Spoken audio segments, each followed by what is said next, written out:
Hey, this is Brett the Hitman Hart, and you're listening to the Smacked Raw podcast.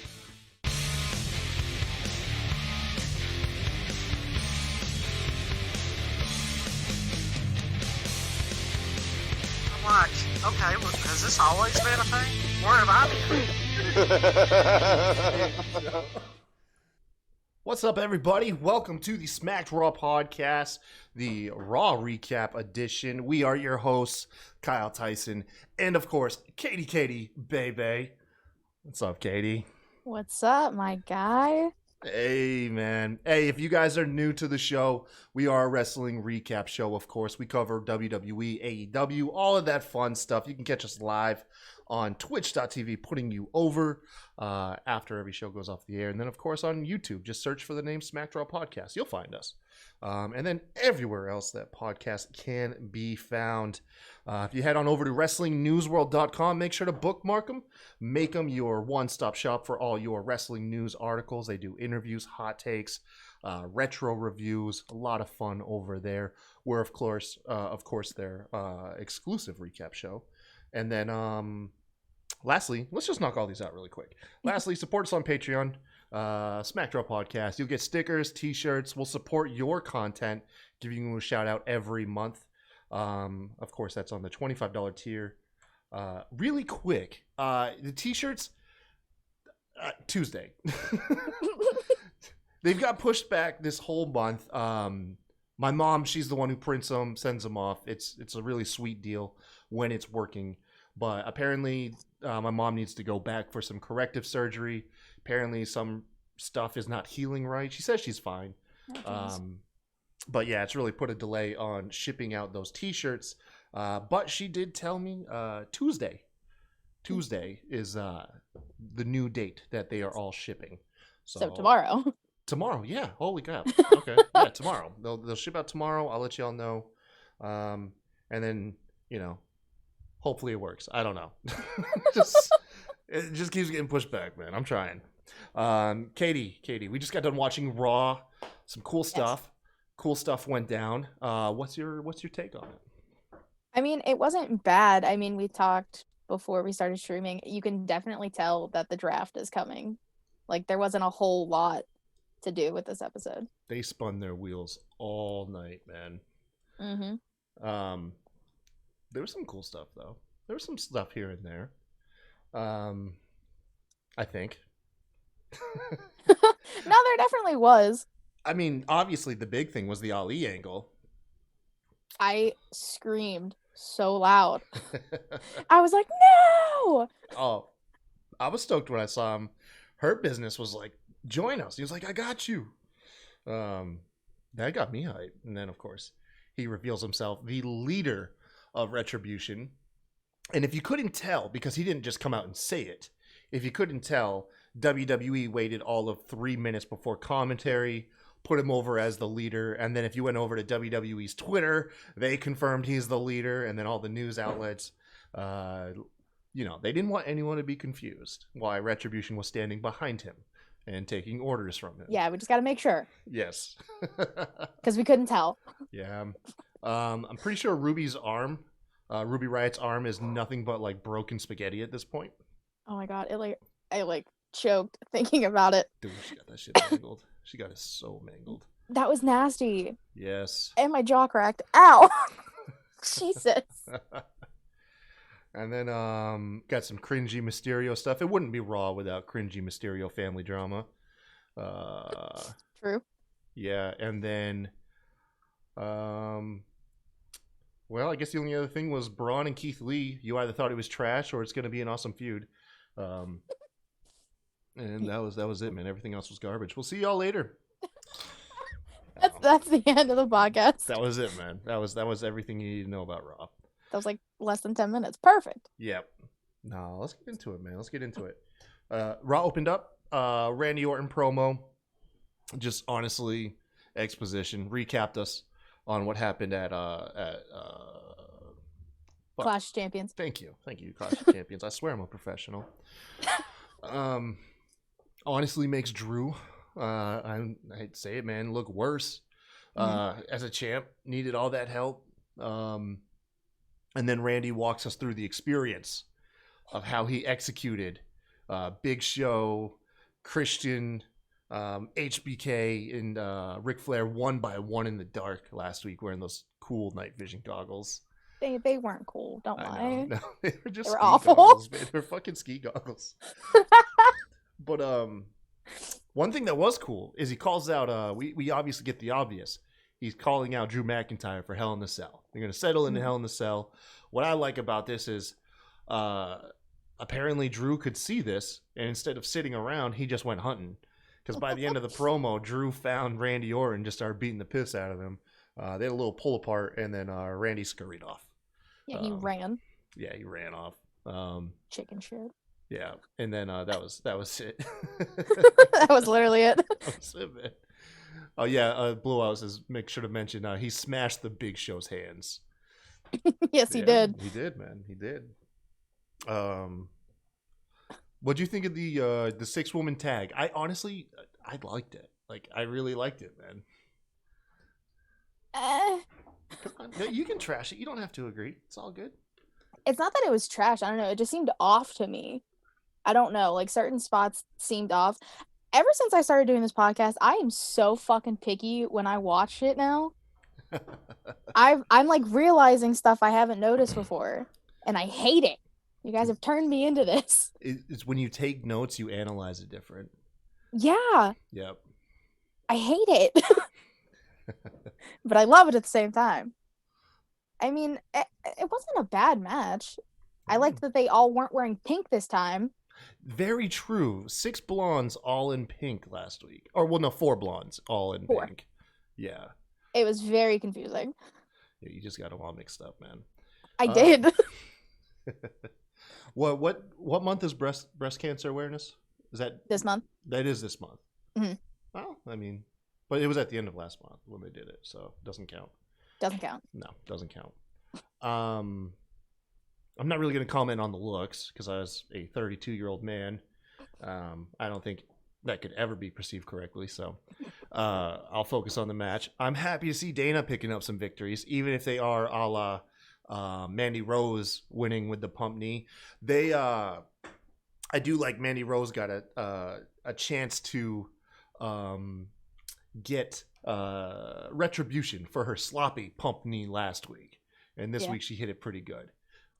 And then who she ended up pinning because it was a blind tag, and she ended up pinning Lana. Yeah. Oh, poor Lana. She got her ass beat.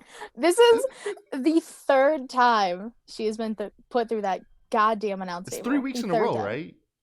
It's just the weekly Lana table segment? Well, not last week because Nia and Shanna were hurt. That's right. But so the 2 weeks before that. 3 out of 4 weeks. Yes. Lana has been Samoan dropped through the announce table. I like what Matt Ritter said from Smacking It Raw podcast, which you were featured on recently. I was. Yeah. I like what he said. I guess this is Lana paying her dues. Yeah.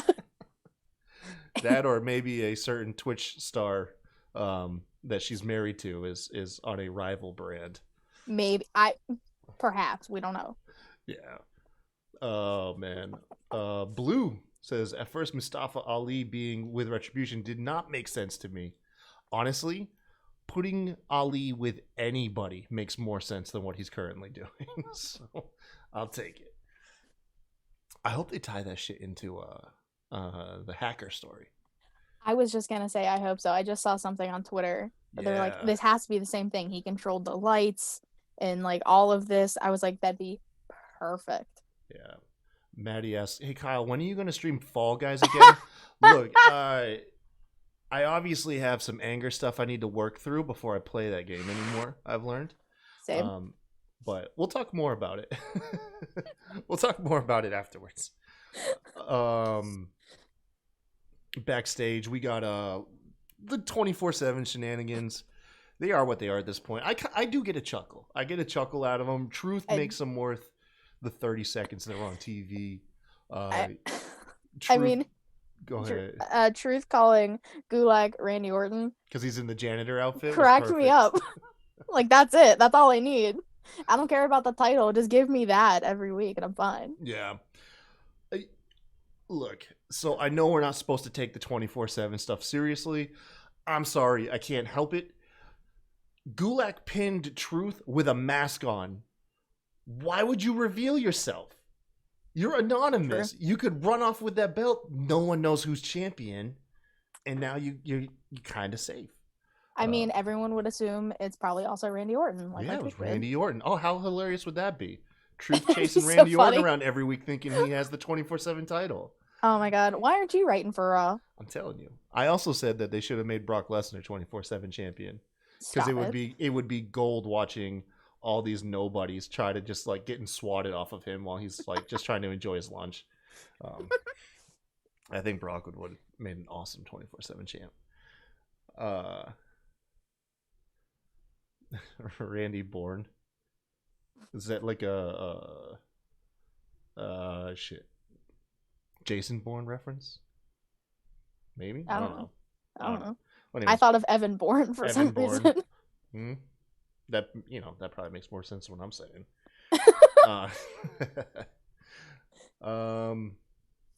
All right, so yeah, MVP. Let's we get actually we got quite a few Hurt Business stuff throughout the whole night. They were kind of the constant, and the first bit was MVP letting the trio of Apollo Crews, Ricochet, and what the fuck? Ricochet? Ali, excuse me. Oh, I like zoned out for a second. No, I did voice to text, and it translated as Ollie, and I'm like, who the fuck is Ollie? Know that there's an opening in the Hurt Business, and they can it's one day only. Come on in, and as the camera lingers, it lingers on Ricochet, setting up a potential dissension with him. Honestly, this was the first point when I thought of the draft, and I was like, thank God for the damn draft, because please just split these people up, man. Keep the Hurt Business together. Just either move the Hurt Business to SmackDown or move maybe 2/3 of this trio to SmackDown. Well, I mean, you can keep Ali on Raw now. Yeah. Because of Retribution. Yeah, exactly. But I mean, hell, put Ricochet back down in NXT.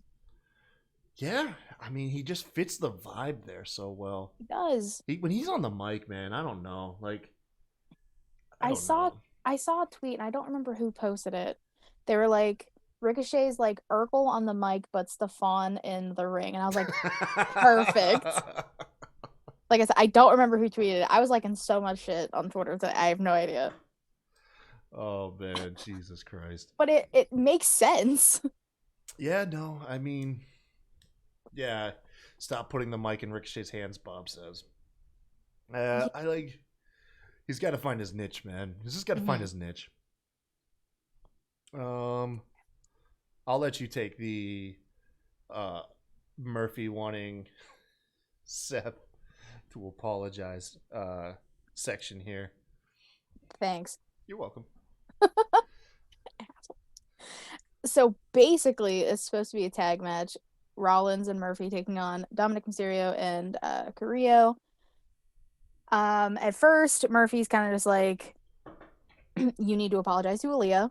And Rollins is like, the fuck? No, I'm not going to apologize to Aaliyah. I did nothing wrong. Well, he's like, now's not the time, Murph.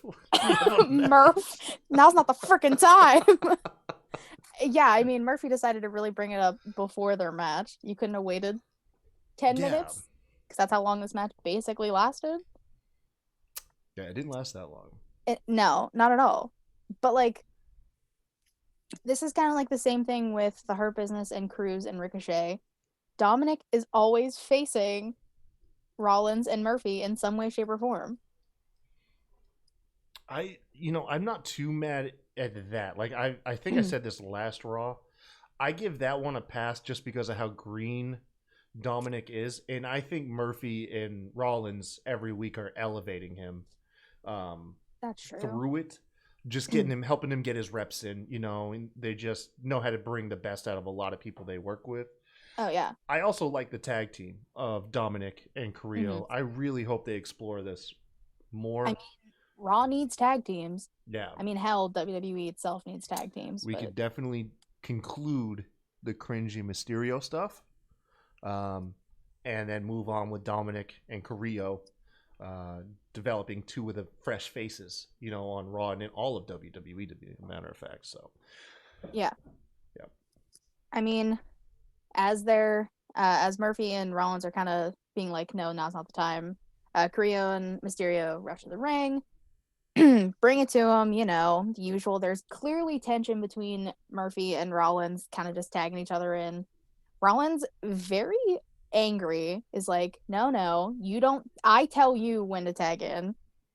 Which last time he told him to kick Ray in the face, he got kicked in the face, but it's none of my business. Murphy ends up getting the tag in, hits a beautiful pump knee strike, V-trigger, whatever the hell it is, on Carrillo, out of midair. I popped. I was like, that was beautiful.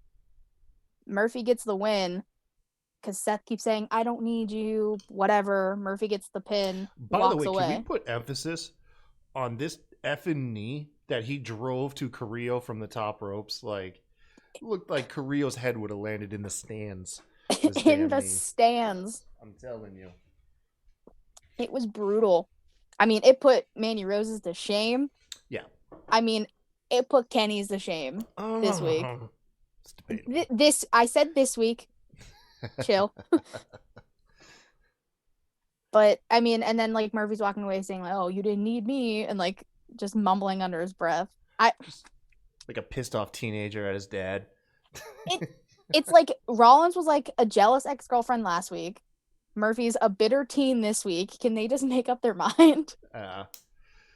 No, and there's obviously the power struggle. That was Rollins kept driving it in during the match. Like, disciple Messiah.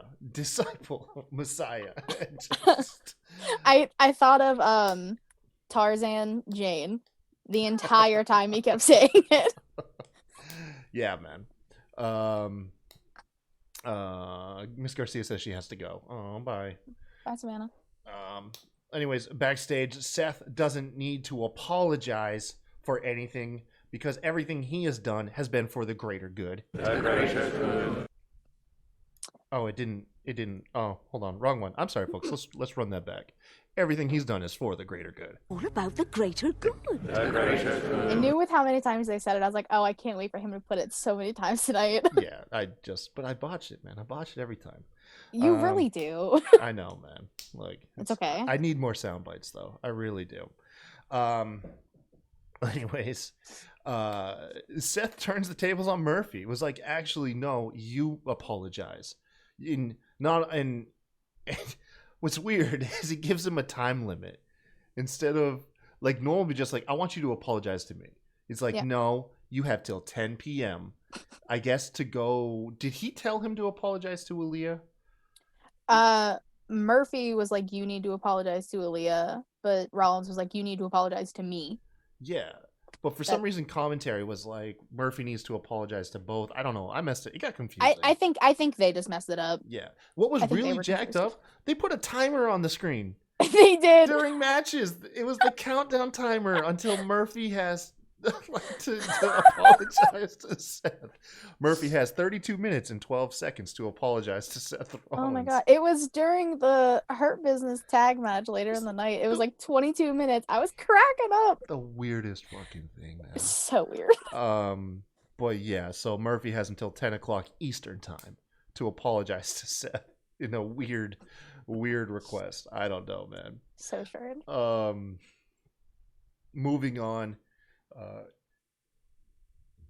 Kevin Owens, no mood for the KO show tonight. He's talking about how the Fiend is changing him too as well. Kevin Owens essentially just showed up to fight tonight. He wants to see Bray Wyatt. He wants to fight him. Instead, we get treated with Firefly Funhouse. Not the best one, but then how again do you really judge the Firefly Funhouses nowadays? True. Yeah, we get a weird song from Bray. during it, Mercy ends up eating Ramblin' Rabbit. So I'm happy that Ramblin' Rabbit is going back to being the Kenny from South Park. But really, that's all it is. It's just to hype up this match with The Fiend on SmackDown this week, which, by the way, Kevin Owens is definitely getting drafted back to SmackDown. For sure. Yeah. Well, is his match against The Fiend or is it against Bray Wyatt? The Fiend. They announced this will be The Fiend's first match on SmackDown. Shit. Yeah. Okay. Well, I missed that then. Yeah, it's against The Fiend.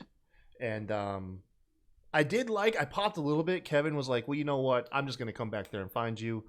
But unfortunately, he runs into Aleister Black.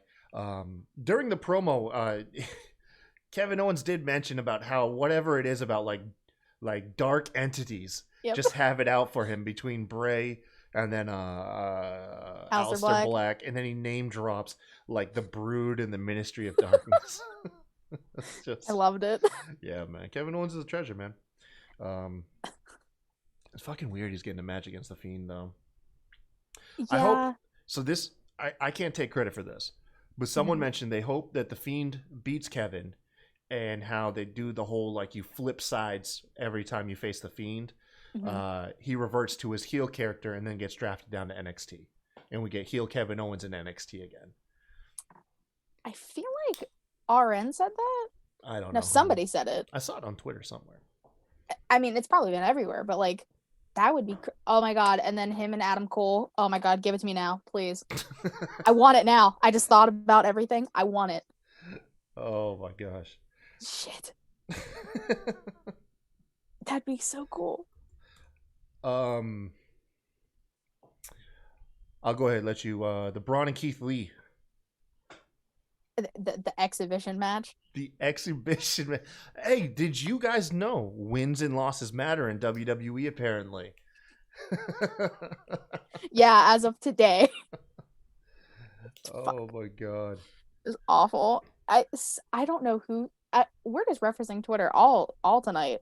Somebody tweeted every match Keith Lee has had is basically DQ or count out. Yeah, Sean Ross Sapp from Fightful Select said that out of the 5 out of the 8 matches that Keith Lee has had have resulted in non-finish. Yeah. Yep. Like this was clearly no exception. Like this is the real like battle of behemoths. Like not what him and Dabba-Kato fought for like 2 minutes. Did they actually even fight? No, I mean it was all right, I guess. Yeah, he knocked him out, knocked out Dabba-Kato, and look, and now we haven't had Raw Underground ever since then. We can blame Braun. He knocked out their biggest guy and then shut it down. Fault. Bastard. Yeah. I mean, yeah, like it ends in a double count out. They're like going at it. They go through the barricade. Keith Lee gets up from that. They kind of walk to the stage. Braun goes kind of through the LED boards, and then Lee kind of clotheslines. I don't know. It was really weird. Like him off the stage into some tables, and then that was it. Yeah, that was it. I mean, it was cool. It was cool. I mean, it was a train wreck. That's all it was. Yeah. Yeah. They So one thing I did get from this though was just I think Keith Lee and Braun Strowman would have good chemistry, and then honestly, it just might make Braun relevant again. I don't know. Maybe. Yeah. Put him in a feud, man. Put him in a feud. Do it yesterday. Yeah, because it'll give Keith Lee some fun matches to do, just like they did with Dominik Dijakovic. If you're gonna have him away from the belt, just go ahead and put him in some good matches, elevate him, and you're good to go, man. Okay, so I'm not gonna lie, the Bianca is the smartest. The whole vignette we got here just kind of made her look like a dick, like the last person you want on like game night over. Yeah, it's sure. All it was trivia night, and Bianca just ruled that shit. She's the smartest. The smartest. Speaking of which, however, did game night? I showed the guys on Putting You Over, the 20-second challenge on Saturday. We shot like a little pilot for it. It was a lot of fun. I saw you tweet about it. I had a feeling that's what you were talking about. Yeah, we did it Saturday. We did a couple rounds. It was myself, streamer Bob, and Bama, and it was pretty fun, man. It was pretty fun. I'm gonna try and get it on putting you over on Saturdays. Just got to work it out with streamer if it's gonna fit into his. I don't know, like his lineup, like if it fits into the 2 hours that he streams or not. Mm-hmm. But otherwise, I could do it independently. True. Oh yeah, the 24/7 shit came back. Truth pinning Gulak in a trash can to get his belt back. Yeah, that was fun. Although I won't lie, when Gulak fell into a trash can and then Tozawa popped out of it, that was pretty funny. I definitely did not expect that one. No, at all. That was pretty good. Yeah, and then yeah. And then we get the tag match. See, this is where I'm just like, God damn it, please get this draft here soon. Mm-hmm. This was the lull of Raw was pretty much all of this stuff. Ricochet, of course, teased joining Hurt Business as they were coming out for their tag match, and then just reveals it's all a joke, and then they lose, of course. Then they lose. Then they lose. Yeah, Apollo taps out again to Bobby Lashley. Dude, I mean, what do you say? Like, I think Sean Ross Sapp said this was the definitive win, because this was like the 8 out of 15. I saw that one, yeah. Yeah. So, but, anyways, everyone's over it. Like, dude, I don't even know how they keep spinning it, man. I really have no idea. Well, I mean, throwing Ali in last week was like their little twist, and then that only lasted for a week. Yeah. Let's see here. Aaliyah, Murphy and Aaliyah, man. Where is this going? I gotta ask you. I don't know. I think. See, I don't know. You don't know? I mean, it's obviously going to be like a love thing. You think so? Which, I mean, I said it when I was on SmackDown Raw. She's 19. She's legal. She can do whatever the hell she wants. It's a little weird. I mean, me as like a 24-year-old, if I was 19 in her shoes, I'd be a little weirded out. But I mean, WWE's done weirder shit than this. What if the twist is that it wasn't Seth and Murphy manipulating Aaliyah, but the Mysterio family using Aaliyah to manipulate Murphy and Seth? You know? I mean, yeah, that would because it definitely technically be is all still played out like that. Yeah, I mean, Seth's face after the apology shit, like he was looking at the screen smiling. Mm-hmm. I don't know. I'm just throwing it out there. Honestly, I don't even think WWE knows. They don't. Saying. Yeah, I don't even think they know right now. All I can picture is like Vince talking to Ray, like how crazy can we get, Ray? Stop it. That's all I can picture, man. Vince McMahon, crazy old man. What a son of a bitch. That's all I can say. Yeah. So essentially, at 10 at the dot is when Murphy turned on Seth Rollins. However, I did forget to mention earlier. Actually, I'm sorry. Right before this, just because it was kind of like didn't realize how impactful it really was. Ali challenged MVP to a match and said he wanted Shelton Benjamin and Lashley ringside. Didn't seem like really that important at the time. Yeah. We found out later though. But so while Seth and Murphy are having it out, Seth reveals a little tidbit. Apparently those text conversations go on even further, in which case he's like, what a dick move to say, like, I could have revealed what she really said. I didn't, though. I could have revealed that she said yeah, and then he goes on to say it. Like Dominic is the golden child and she's just being cast aside. But I didn't say that. It's like it's you're an asshole still. You're still an ass. Yeah, you're still an ass, man. But it was actually like 10 at the dot when the apology was supposed to be given. Murphy turns on Seth, beats the piss out of him, beating him down with a kendo stick till Seth Rollins is groveling, apologizing to Aaliyah. The moment Murphy lets up a little bit, though, Seth goes for the eyes and gives it right back to him with the kendo stick. Mhm. Aaliyah comes in for the save, of course, and then we get the cringy shit some more. Yep. Because out comes Dominic, out comes Ray, and it's just a whole bunch of like awkward staring. Everything they're saying's not getting picked up on the microphone. It just So feels weird. flat and weird. And commentary at one point, it was even saying it was like, can you fully blame Seth? Rey Mysterio's the one bringing his family to Raw every week. Like, Yeah. what? Okay, so I gotta find out. So I get it in the beginning, right? Mhm. Dominic debuts, big moment for the Mysterio family. You want to be there. Mhm. After that first, it's like when your parent drops you off to school or takes you to your first day of work. Do they just accompany you every day after that? You know what I mean? Like, it's that level. Like, why are Yeah. they there, man? Why are they even there? I I don't even know. And like Aaliyah didn't even start coming with them until like a month ago. Yeah, because it started out with Dominic's mom, Angie. yes. God bless. Yeah, and then Aaliyah was like a week or two afterwards, and then Twitter blew up. Was like, oh, she's hot, and so they just put her on. Twitter's every sick. Yeah. Twitter is both sick and then also very self-righteous at the same time. Yeah. Sith Rollins.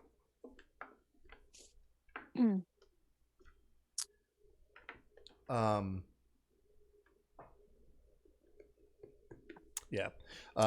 Shayna Baszler completely crippled Ruby Riot's arm in this tag match they had. Yeah. It If was her arm disgusting. isn't broken or injured in some way, shape, or form, I will be very surprised. Somebody in the chat, if you could find a link to the GIF of Shayna Baszler stomping on Ruby Riot's arm, I gotta see that again. Disgusting. Dude, that is Why? like puking fuel watching that. I saw it in real time and I was like, dude, they botched it. Like, Shayna fucked her up. I saw it and I was like, Yeah. I was like, no. Kudos And it to was like Ruby, right though. after they said Ruby like coming back from like double arm surgery. I was like, you Yeah. motherfuckers. That was sick, man. Well, apparently she was fine because I mean Shayna continued to beat it down and take out that arm. Essentially, Shayna murdered Ruby's arm. Nia shut down Liv Morgan's hot tag. The Riot Squad gets a couple moments of showing that they're a good tag team, but I mean, essentially they were just demolished, man. And Yeah. they don't really look good because Shayna Baszler like chokes out Ruby Riot.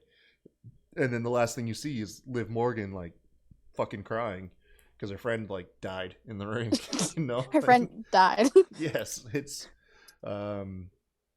but yeah, this is where I had like a weird issue with like throwing them straight into the tag team like championship picture is like how you they reunite, so you're trying to make them look good, okay, and then it's like, all right, so that's the message we're setting. They reunited. They're a unified tag team. They can go out, go ahead, get some wins, get some momentum back. And then you immediately throw them at these two fucking monsters of Shayna Baszler and Nia Jax, and they just get fed to them. Like, this was worse than characters like on The Walking Dead or Game of Thrones. Like, you gave us just enough time to, like, root for him, and then you just execute him. Murder them. Yes. Oh, my God. Like, R.I.P. Riot Squad. Like, I don't know what they do. What do they do next week? You know? I mean, you can say the same thing for Nia and Shayna. What do they do next? There's no tag teams in WWE. They keep murdering them. Just the Riot Squad. They just keep murdering them. Yes. Well, I mean, Natty and Lana. Oh, I want to see them get murdered. I'll take that next week. Lana's got a broken pelvis from going through that fucking table 3 times. Okay, Lana's gonna come out more and more crippled every week and want to do less and less work in the ring. Okay. Yeah, man. Oh god. I'm telling you, no. I love the tag team with Shayna and Nia though. I have no complaints with them. Oh yeah. Them as a tag team, I'm fine with. I love that their disdain for each other makes them more violent because they just want to one up each other on how bad they can crush whoever's in the ring with them. Yeah, I mean, they seem to be like kind of on the same page tonight. But they put that over on commentary. Yeah. But that was the whole thing, is they just want to one up each other. You know, they're still technically heels, right? Did you notice, like, yes. They are so heel that they beat down other heels in Lana and Natalya? Yeah. Well, yeah. I mean, at this point, it's just funny. Yeah, man. No, it really is, man. I'm cool with it. But yeah, they're probably gonna just split Ruby and Liv Morgan up again, man. I don't know why you would keep them together. Do they try to come back? Maybe. No. I don't know.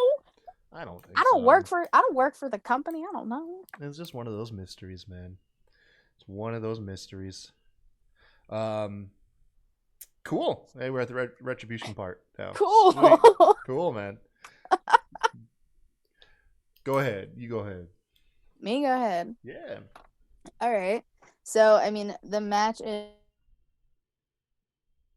MVP Shelton Benjamin and Bobby Lashley. And he's taking on Mustafa Ali. I mean, the match itself is like less than 5 minutes. I don't know. I looked away. I looked up, and Retribution signs were starting to flash. At this point, Lashley and Benjamin get in the ring. Retribution members start coming out. Mace and T-Bar. I don't know. Yeah, Mace and T-Bar at the top of the ramp. Yeah, they're at the top of the ramp, and then everyone else is kind of circling the ring. And MVP's like, Ali, like, are you with us? Like, let's fight him. Ali's like, hell yeah. And he stands with them, immediately rolls out of the ring, gets in the faces of Mace and T-Bar. And, like, MVP's, like, laughing to himself. He's like, oh, his kid's about to get murdered. Ali turns around and is like, go get him. That shit-eating grin on his face was priceless. The charisma that dude exuded in that one smile said so much. Like, it took away every bland baby face aspect of him and gave him a really cool look, man. I loved it. That was I screamed so loud. I was like, thank God nobody's here right now. Yeah. I hurt myself. I was like, no fucking way. I was like, there's no way. And I'm so happy he's the leader of Retribution. Yeah. Yeah. Oh no, I am too. I'm glad that they have a main card face as their leader to give them some more relevance. Just because, there is still going to be a large portion of the audience who's not familiar with, Dominic Dijakovic and Shane Thorne and who's Slapjack again? No, Shane Thorne is Slapjack. Oh, Dio Madden is Dio Mace. Madden. Yeah. And then, of course, you got Mia Yim and Martinez. Mercedes Martinez, yeah. So giving Ali, like, the familiar face kind of helps elevate them. Bob seems to think that it's still 4 mid-card guys being led by another mid-card guy. I don't know, man. I think,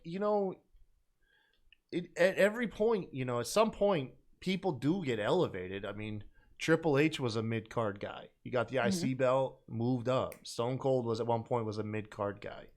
You know what I mean? People have to start somewhere. Rarely does anybody come in and they're just instantly main card people. There are people that move up.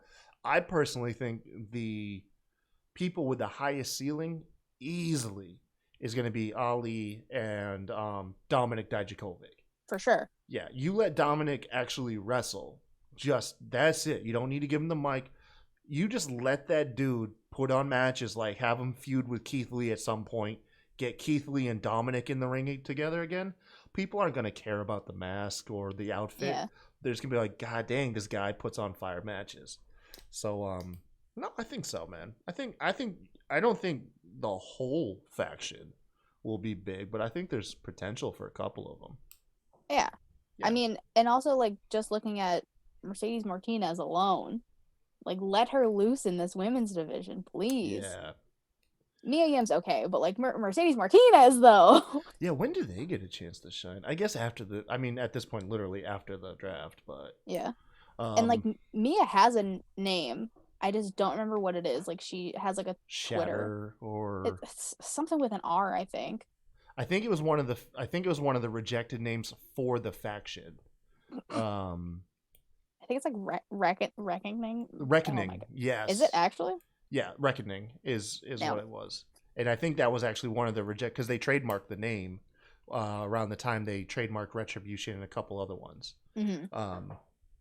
It's interesting. But yeah, so wouldn't it be fucked up if WWE just breaks up Retribution next week? SmackDown drafts Mace. NXT jumps in and gets T-Bar. And then you send Slapjack over to Raw. Keep him on Raw. It's like, damn, there's no more Retribution. Ali, and like surprise, like 205 Live drafts Ali. Jesus Christ. Everyone's gone. That'd be horrible. If they pulled that shit, people, like, regardless of how people feel about Retribution, people would be pissed. Oh, man. It'd be awful. Yeah. Speaking of awful, why the fuck was the 6-man tag the main event? Why wasn't this segment we just got the closing angle? It would have been perfect to end the show. Yeah, dude. They dropped the ball. What the hell was that?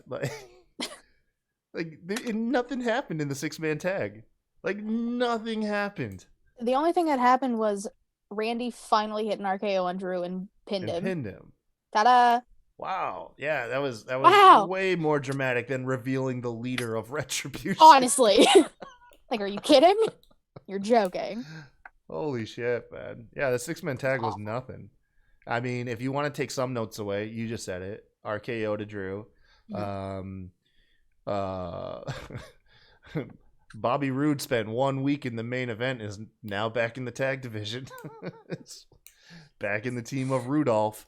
Yep. Yeah, we got the tag team of Rudolph back. Street Profits were there. Yeah, that was cool. I guess. Oh, God. I don't know. I can't get over Rudolph. Yeah, man. I don't know, man. I mean, I'll say it every week. Tez can hit a frog splash, and I'll love it. Yeah, of course. He got like 30 feet in the air. There's no way.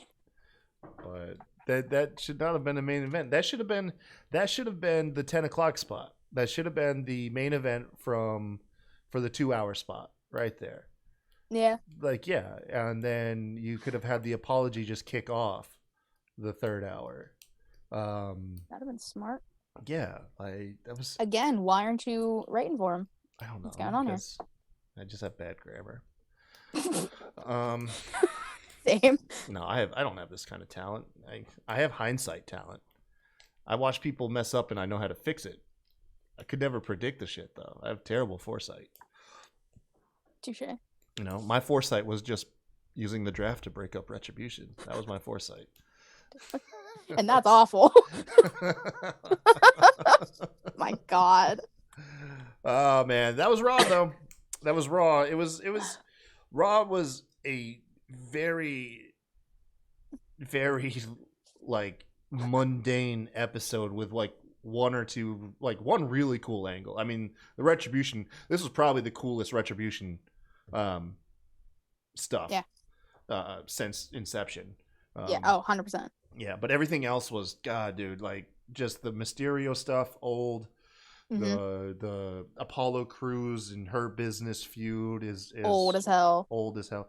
Even as they lost, they were walking away just like, we're just gonna keep fighting until you're tired of us. Shut up. It's like, dude, they're already tired of you. It was like You're the one Everyone's tired coming of at it. them, man. Like, shut up. We don't want it anymore. Yeah. Like I said, I do like I do like that they're messing around with Mandy Rose and Dana Brooke though. I'm interested in that tag team. But honestly, they'll probably pick up one more win and then just get fed to Nia and Shayna. And that'll be it for them. Awful. Yeah. But yeah, that was it, man. Yeah.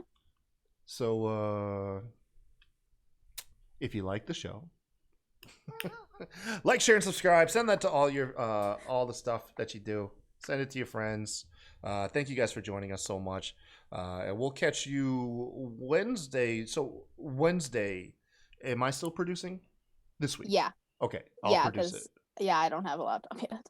Yeah. So once again, if you're new, right now we are consolidating NXT and AEW into a single recap. So check us out Wednesday if you want to catch up on both those shows. But like always, until next time, y'all have a good one.